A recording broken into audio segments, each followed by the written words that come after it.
저축성 보험이 도대체 뭔데, 가입을 하려고 하는 걸까에 대한 문제, 그리고 비과세라는 것은 무엇인지, 그리고 그 해당 요건은 무엇인지 알아보도록 하겠습니다. 먼저 간략하게 말씀을 드리면 현행 소득세법에서는 저축성 보험이라는 것은 해당 계약을 10년 이상 유지를 하게 되면 해당 보험 차익에 대해서 비과세를 적용을 하고 있습니다. 이것은 많은 변화가 있었는데 2013년 2월 14일까지 가입분, 그리고 2013년 2월 15일부터 가입분, 2017년 4월 1일부터 가입분에 따라 해당 내용은 조금씩 달라지고 있습니다. 한번 알아보도록 하겠습니다.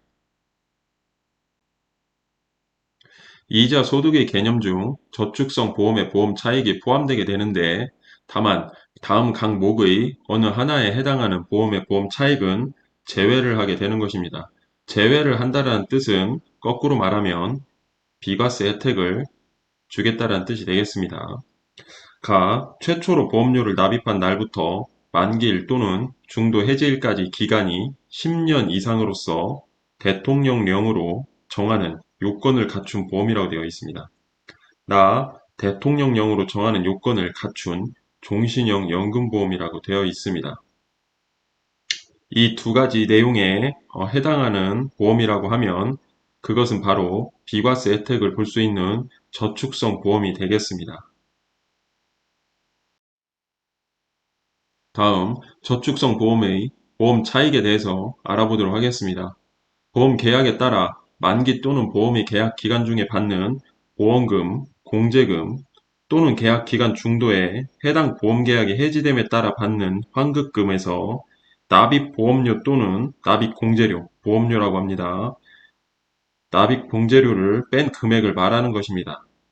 자, 여기에서 피보험자의 사망, 질병, 부상, 그 밖의 신체상의 상해로 인하여 받거나 자산이 멸실 또는 손괴로 인하여 받는 것이 아닌 것으로 한정된다고 하였습니다. 사망, 질병, 부상, 그 밖의 신체상의 상해로 인하여 받는 것은 우리들이 쉽게 접할 수 있는 보장성 보험이 되겠습니다. 다음, 보험 계약이라고 하면 어떤 것을 말하는 것인지 알아보도록 하겠습니다. 먼저 첫 번째, 보험업법에 따른 생명보험 계약 또는 손해보험 계약을 말하는 것이고, 두 번째, 다음 어느 하나에 해당되는 기관에 해당 법률에 의하여 영위하는 생명공제계약 또는 손해공제계약을 말하는 것인데, 여기에는 수산업협동조합법에 의한 수산업협동조합 중앙회 및 조합, 신용협동조합에 의한 신용협동조합 중앙회, 새마을금고법에 따른 새마을금고중앙회가 포함되게 되어 있습니다. 세 번째, 우체국 예금, 보험에 관한 법률에 의한 우체국 보험 계약이 포함되게 됐습니다. 다음, 저축성 보험 비과세 요건 중 대통령령으로 정하는 요건을 갖춘 보험에 대해서 알아보도록 하겠습니다. 첫 번째, 계약자 한 명당 납입할 보험료 합계액이 다음 항목의 구분에 따른 금액 이하인 저축성 보험이라고 되어 있습니다. 여기에서 계약자 한 명당 납입할 보험료 합계액은 계약자가 가입한 모든 저축성 보험 계약의 보험료 합계액을 말하는 것입니다. 다만 최초로 보험료를 납입한 날로부터 만기일 또는 중도 해지일까지의 기간은 10년 이상이지만 납입한 보험료를 최초 납입일로부터 10년이 경과하기 전에 확정된 기간 동안 연금 형태로 분할하여 지급받는 경우에는 제외하는 것입니다. 2017년 3월 31일까지 체결하는 보험 계약의 경우에는 2억 원 한도, 2017년 4월 1일부터 체결하는 보험 계약의 경우에는 1억 원 한도가 되겠습니다. 이 부분은 일시납 한도로 보시면 되겠습니다. 저축성 보험 비과세 요건 중 대통령령으로 정하는 요건을 갖춘 보험 두 번째, 다음 항목의 요건을 모두 갖춘 월 적립식 저축성 보험이라고 되어 있습니다. 최초 납입일로부터 납입기간이 5년 이상인 월 적립식 보험 계약일 것이라고 되어 있고, 최초 납입일로부터 매월 납입하는 기본 보험료가 균등하게 기본 보험료의 선납 기간이 6개월 이내일 것으로 되어 있습니다. 다 계약자 한 명당 매월 납입하는 보험료 합계액이 150만 원 이하일 것으로 되어 있고 2017년 4월 1일부터 체결하는 보험 계약으로 한정된다고 되어 있습니다. 해당 150만 원 계약자 한 명당 매월 납입하는 보험료 합계액 150만 원은 2017년 4월 1일부터 체결하는 보험 계약으로 되어 있는 것입니다. 여기에서도 계약자 한 명당 매월 납입하는 보험료 합계액이라는 것은 계약자가 가입한 모든 월 적립식 보험 계약의 기본 보험료를 말하는 것이며 추가로 납입하는 보험료 등 월별로 납입하는 보험료를 기획재정부령으로 정하는 방식에 따라 계산한 합계액이라고 되어 있습니다. 기획재정부령으로 정하는 방식이라는 것은 보험 계약 기간 중 해당 연도에서 경과된 개월수 분의 해당 연도의 기본 보험료와 추가로 납입하는 보험료의 합계액으로 되어 있습니다.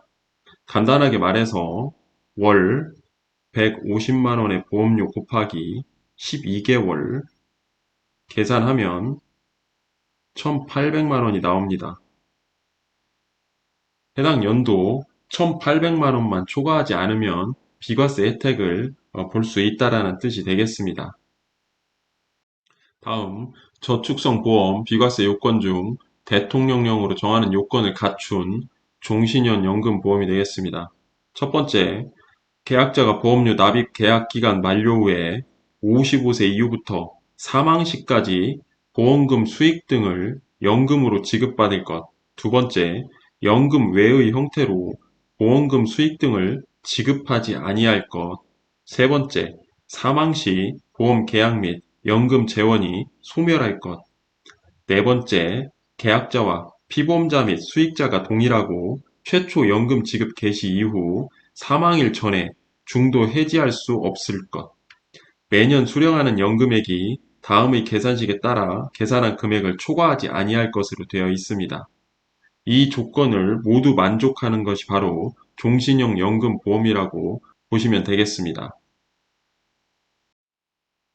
정리를 하면 2013년 2월 14일까지 가입분은 특이한 내용은 없고 2013년 2월 15일부터 가입분은 월 적립식 보험인 경우 5년 이상 납입과 10년 이상 유지, 일시납 보험인 경우 1인당 2억 원 한도와 10년 이상 유지, 종신형 연금보험인 경우 55세 연금으로만 수령을 하고 사망 시 재원은 모두 소멸을 해야 되는 것이며 연금 지급 개시 이후 중도 해지 불가합니다. 2017년 4월 1일부터 가입분은 월 적립식 보험인 경우 5년 이상 납입과 10년 이상 유지 1인당 월 150만 한도가 되겠습니다. 일시납 보험인 경우에는 1인당 1억 원 한도와 10년 이상 유지를 해야 하는 것이고 종신형 연금보험인 경우 똑같습니다. 55세 연금으로만 수령을 하여야 하는 것이고 사망 시 재원은 소멸을 해야 되는 것이고 연금 개시 이후 중도 해지 불가합니다. 보다 자세한 내용은 두 번째 시간에 이어서 알아보도록 하겠습니다. 해당 내용은 단순한 예시일 뿐 상황에 따라 모든 내용들은 달라질 수 있기 때문에 반드시 상담을 통한 판단이 필요할 것으로 보입니다.